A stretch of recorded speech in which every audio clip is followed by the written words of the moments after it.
Few indoor events, Stephen. It is just way too cold out there. Not as bad as earlier this week, but I know we have some snow flurries as well. Yeah, Kristen, it's cold out there. We do have some light snow around for the first half of today. Not a whole lot of accumulations, but certainly, all it takes is that dusting to a coating to really cause some problems on the roadways. And that's kind of what we're going to be seeing for the first half of our day today. So you can see the light snow out there. I've been checking some of the cameras. I've been seeing the snow in Lincoln. Also saw it in our New Bedford camera. So it's out there, very light, but certainly seeing the flakes flying here this morning. And that'll continue as we go through the next couple of hours here. So here is the wide view. Again, not a whole, big system, just looking at some light snow tracking on through, and that'll be with us for the first half of the day. As I widen the view, you can see that storm system. The center of the low is actually well to the south across parts of the Carolinas, and that is why we're not looking at a big storm system, because the center is so far away. We're just on the northern fringe of this system. So here's New Bedford, seeing again some flakes flying. If you look closely here, you can kind of see them right in front of the camera. A similar story out here in Newport. The visibility is a little bit lower. That's because the snow is falling here. Temperatures certainly cold enough for snow, seeing 30 in Providence, some 20s across western areas, even out towards Newport, 31. So again, we're all at or below freezing. Three key things: light snow today, up to an inch possible.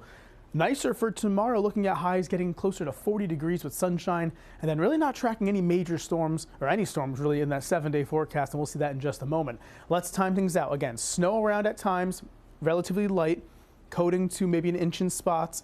Otherwise, this is going to be more of a non-factor in terms of the snowfall. A few slick spots cannot be ruled out though, because temperatures are below freezing. It will not take a lot, but it looks like the roads have been pre-treated and also treated from Thursday snow as well. Notice how we go into the afternoon. Here's 1:30.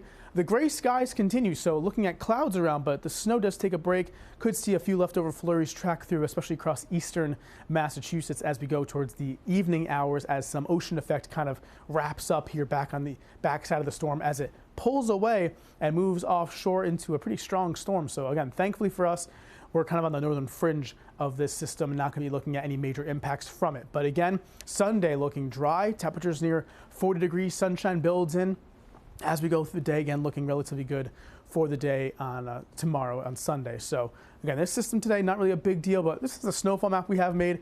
Generally up to an inch of snow, a few slick spots certainly possible. Otherwise, we're not canceling any plan. Just give yourself, a few extra minutes to get to where you need to be, and give yourself some extra caution on the roadways. This morning, light snow showers around through about 10, 11 o'clock, then just some leftover flurries for the early afternoon hours. Otherwise, not looking at anything too heavy or widespread. The afternoon looks more the drier half of the day, with clouds in place, temperatures in the middle 30s. And here's that 7-day forecast for you.